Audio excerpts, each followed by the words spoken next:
I wish everybody could always see and feel the story behind the story with what happens here at 95.7 The Game as things unfold. But Director of Sports Lucas Alexander, who is a USC honk, so he gets very, very excited when, people like Sean Salisbury are ready to come on. But then again, at the same time, he has spent the majority of the day expressing some sort of pessimism because Sean, I hope it's okay, Sean, that we bring people behind the curtain a little bit. Sean deals with like a lot of storms that come through where you live in Texas, and seemingly they only really hit when like whoever's the god of weather knows that you're about to come on our show. And right? It's fascinating, dude. And just if it hits, I'm in the Fulshear, Katy area, which I'm the outskirts of Katy, Texas, which is in Fulshear, and it's still things are going up. We got like one cell tower. I mean, for all that, there's like the biggest school system on the planet is here. And so it is absolutely nuts trying to keep up. If the wind blows 8 miles an hour, I'm not going to see your face on the internet or anything when we're doing a show. So, yeah, and it's inevitable. It's like it knows when I'm doing media stuff. Let's just screw with Sean. But fortunately, we're getting this in, and I hope it sounds clear. But, it finds my house, and I'm in the path of everything. It just seems like let's go screw with Sean in his interviews and his career. So no, but hopefully you guys can hear me. Okay. You sound great. You sound clear as a bell, like you're sitting right next to us. And I'm going to take some credit because I'm an optimistic person, and all day I'm like no, it's gonna be fine. And Sean, I think this is gonna work. It may be our best one ever. How's that? We'll battle the storm with the storm, and this is it, buddy. I got you. That's a high bar, but let's try. Here we go. One of our favorites right here on the River Islands guest line, Sean Salisbury, joining us on Willard and Dibs on 95.7 The Game. Dibs is out, so you just got me, Sean, so let's hang for a little bit. Okay, the obvious first thing, what is your reaction to the contractual holdout offseason that the 49ers have experienced? Can be a distraction. I've always told people in my career now and at any part, and when you're a player, when you go through guys that are talking about holding out or stars that you need that are holding out, is I don't get in their wallet. Never have.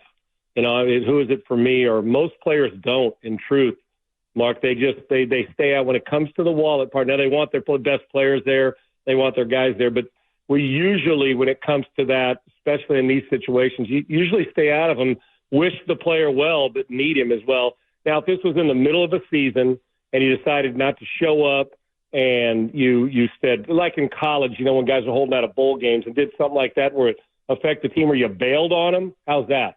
It would be different. People don't consider holdouts in training camp bailing on somebody. At least the players don't. So it's been interesting this offseason, but Aiyuk got paid. Sometimes these so-called distractions, because players in the locker room deal with this stuff better than probably fans and media do because we're frenzied. What's going to happen? Is Aiyuk going to be there? What's going on with Trent? But when they are actually the players, it's not that big a distraction until the game of the week of the game. You're opening or a week of getting ready to play, and you don't have your best player on the offensive line there. That's when it becomes or a wide receiver who will be there. So that's when it becomes the distraction. During training camp, you hope you trust veterans to get themselves right.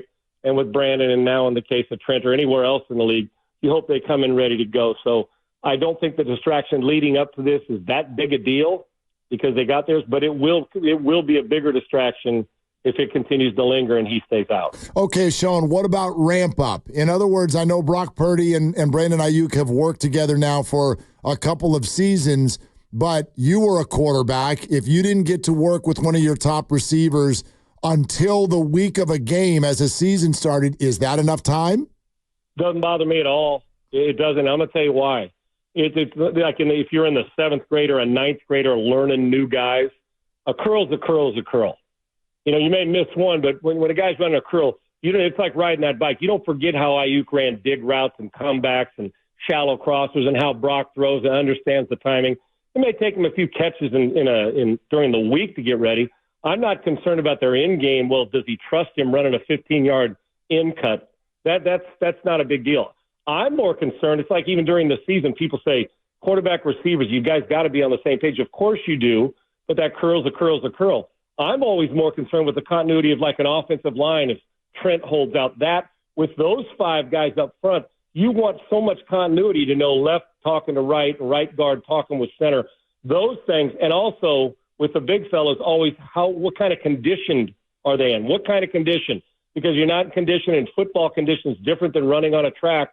You go in there and the hammy hurts and then you miss 2 weeks because it's hanging around. So I'm more concerned about that continuity. I am not 1 ounce concerned about when a receiver comes in later, a quarterback, if that camaraderie works. The whole offense may be timing-wise, but not the one-on-one stuff that means, Aiyuk running routes and Brock knowing where to throw it. That's the simple fix and doesn't take but a practice in my mind. Okay, and what about the 49ers side of this? This is the 3rd offseason in a row where there's been some sort of a prickly holdout or contractual conversation, and now next year, guess what? They get to do their quarterback. Right. So we've had Debo, Aiyuk, then Bosa. Now Aiyuk / Trent. And then and now your quarterback is due. Brock Purdy. Yeah, well, one thing I think we would all say is, can we get out in front of this and start earlier so we don't have to deal with it? But they've had tremendous, meaning the 49ers, but they've had tremendous success getting it done and making sure those guys are happy. Listen, it's like I always laugh during like when the mediation for baseball players or when you're negotiating, everybody wants to say what you don't bring to the table. We're not going to pay you this, and the player wants more to tell you what he brings to the table. And the negotiation got the agent in the middle coming back and telling you what's going on, and everybody's mad. And they're saying too much and not enough.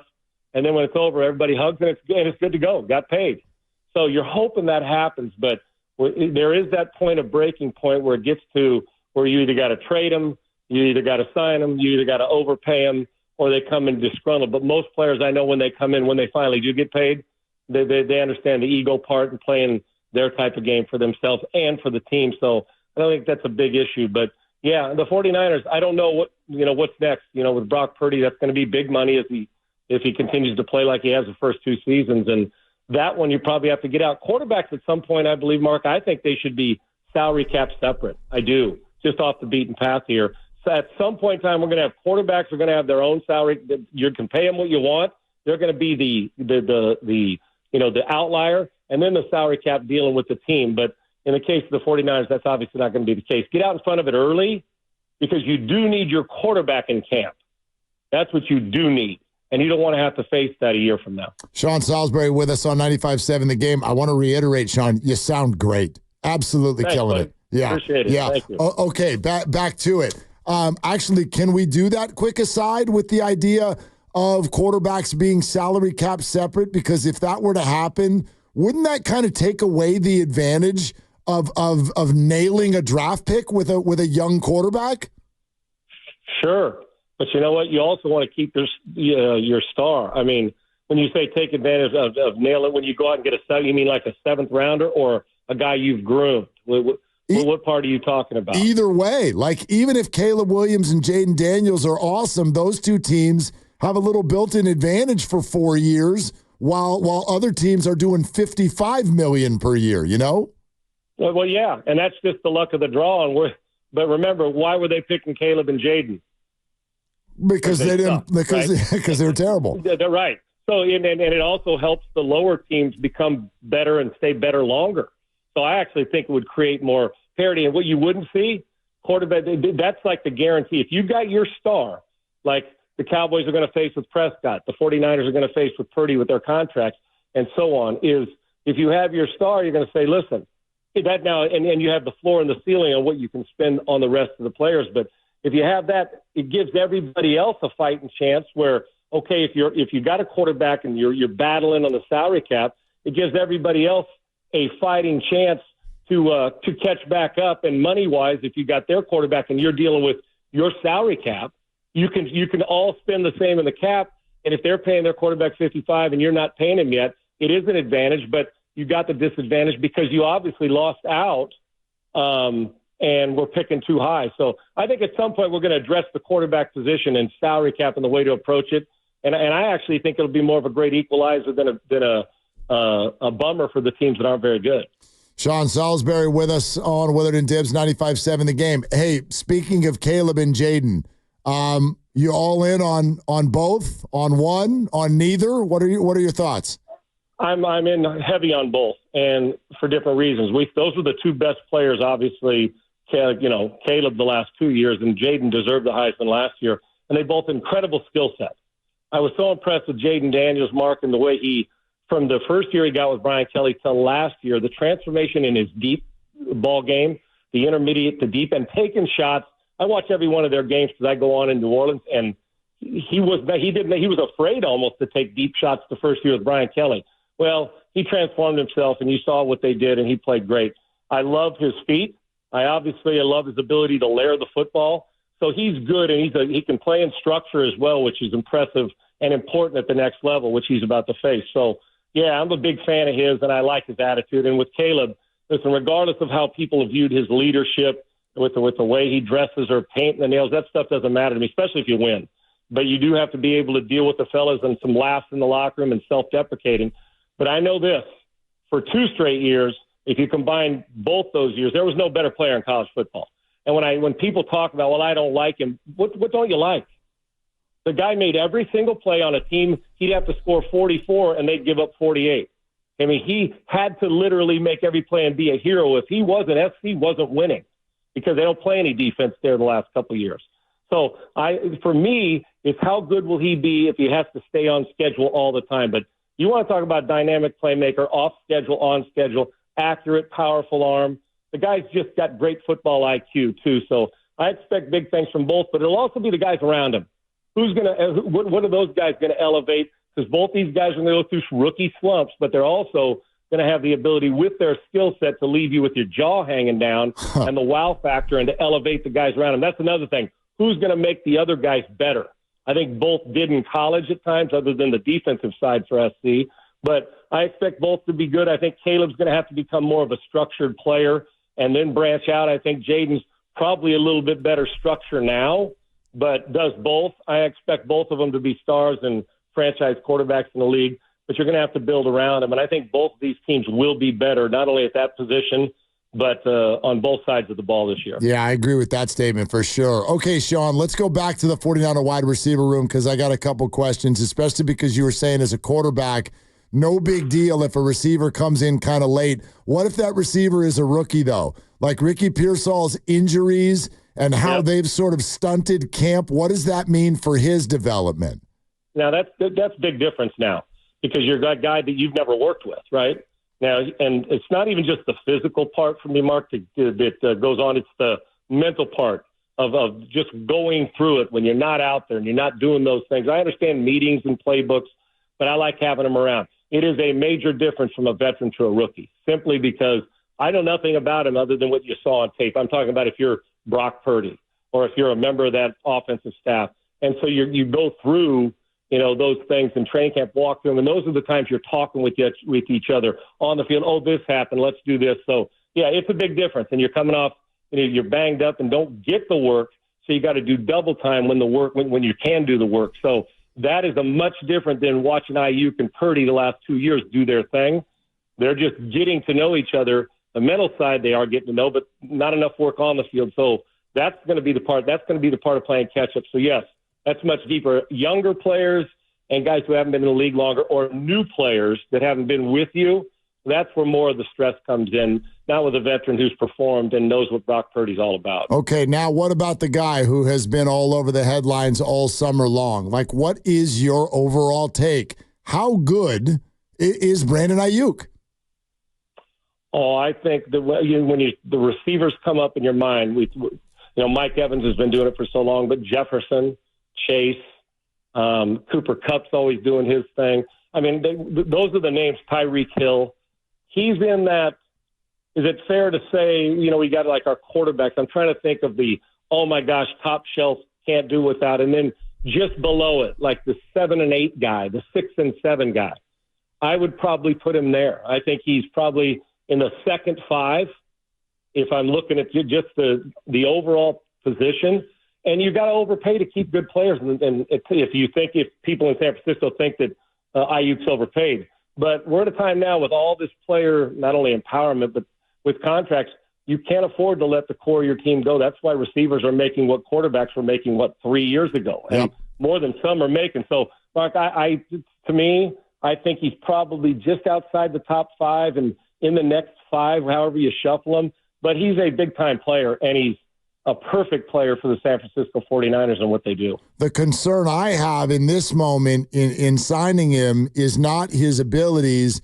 It's the fact that it may mean the end of Deebo Samuel in San Francisco. Do you think it makes sense for a football team to pay 2 receivers, north of $25 million a year?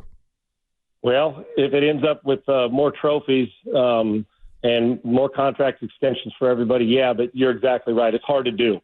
It is extremely hard to do when you say, okay, and you go through your meeting, say we got this much tied up to this position and a little leeway for the Jeffersons and Chases of the world.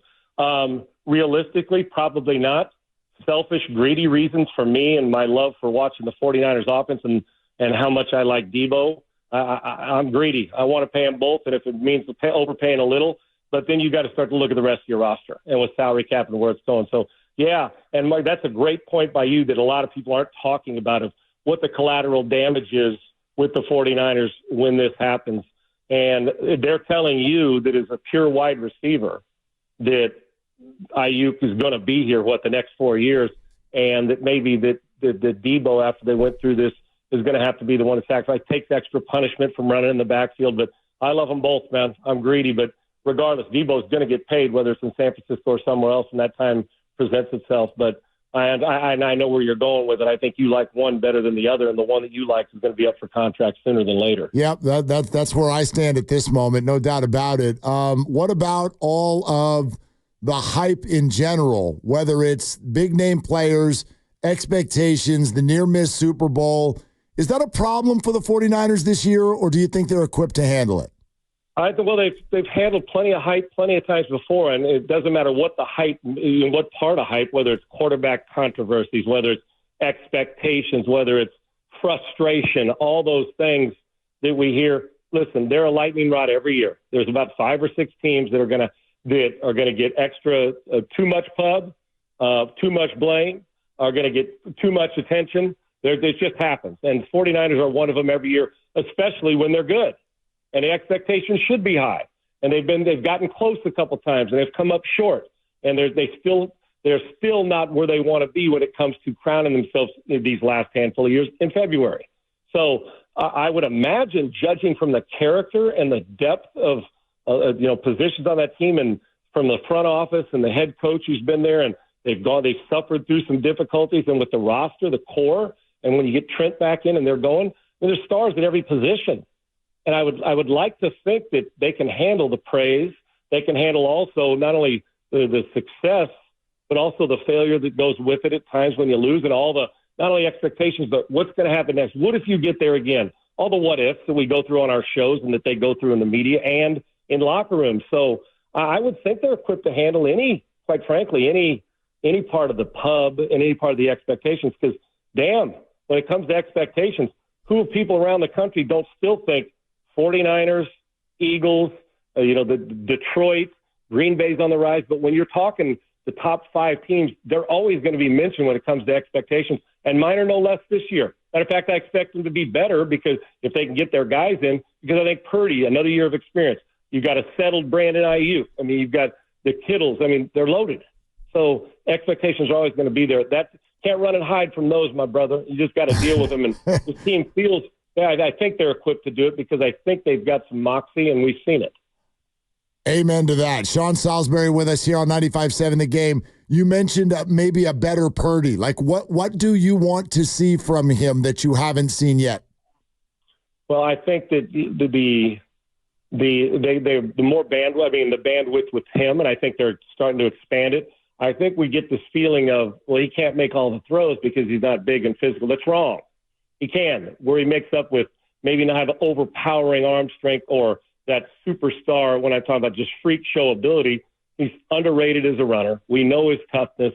I just think for me, it's putting himself in more mental and emotional and that part of the game of understanding where all the conflicts are on a defense. Because a guy like him, who isn't, like I said, if we had a superstars competition, he's not going to win it, but he's going to do everything well. And I'm such a fan, and I love his. You can't question a guy who's the last pick of a draft's toughness and working through a first-round pick and finding his way there and doing his thing. So I'm not worried about that with him.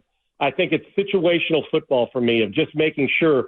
Because, Mark, when you're in this, people look at the big physical guy who can make all certain throws on, into a coffee can size window.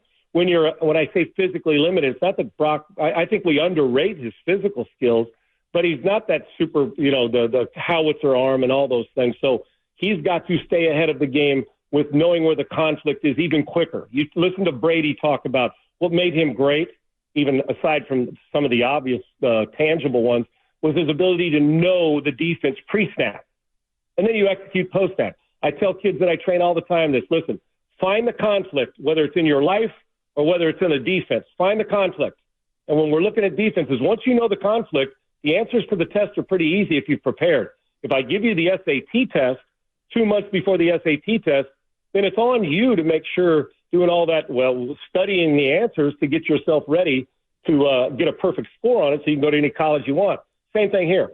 So for me, it's just the constant development in understanding what coverages are trying to do, not only to Brock Purdy, but also to the 49ers as an offense and their offensive approach. And one last thing, even at Brock, 3 years in the league, MVP candidate, all that, I still continue to spend time with my own defensive coordinator and ask him, how would you defend us? And what's the key? What do you see with me? An hour a week, not just offensive, but defense. Spend it with defensive staff, because I think there is another level to his game, and the fact that he's got great timing and understands that, it's all going to be, once he grasps even more what's going on and how they're trying to stop him and this offense, you get ahead of it and you're out in front of it, and it's you're having great vision. And you know what I mean by vision, but vision being out in front of the next read and the next read and the next defense, and week after week, and sustaining that.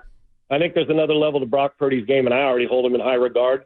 And we should have expectations for him because he's proven it, but his toughness is not in question, mental or physical. Sean, you're the best, and we literally did not miss one word. That makes me happy, my man. You know I love coming on with you, and I get fired up, and you got me. I was thinking college football all weekend. I'm like, well, damn. I got these good 49ers. We're ready. So it's this college football now just got in the way of our NFL next week. Right? We'll enjoy it all. And always honored to be on with you, brother. I love it. Thank you so much, and stay safe out there, man. Appreciate you, man. Anytime. Okay, there he is. He's the best. Sean Salisbury.